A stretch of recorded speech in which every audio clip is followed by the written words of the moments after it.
Hi, today let's make tasty mutton gravy. First, in a kadai, you need to add ghee and then you need to add in some sliced onions. And once the sliced onions turns mushy, add in some garlic cloves. The quantity and the measurement are on the screen.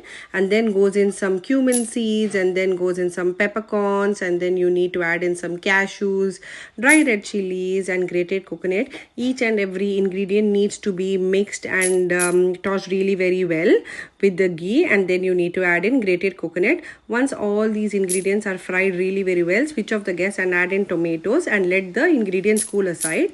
Now let's cook the mutton. Here I've added in mutton, turmeric powder, salt, and I'm giving around 4 whistles. The mutton is ready. While the mutton is boiled, let's blend that masala into a smooth paste and keep it aside.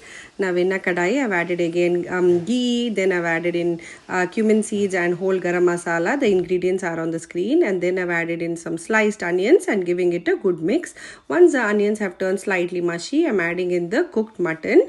Once the mutton is added, I'm adding in the masala which we have made. Add in water if the gravy is too thick. Next, I'm adding in some chili powder, salt, and coriander powder. Mix all the ingredients really very well. Check for the salt. The mutton needs to cook really very well. All the masalas, all the ingredients needs to be cooked. So cover it with the lid for at least 5 minutes, and see, this is a kind of boil which we are wanting. You can check for the salt and you can check if the mutton is cooked or not at this stage. This mutton gravy goes really very well with idli, dosa, appam, anything. Finally garnish it with some coriander leaves. Enjoy.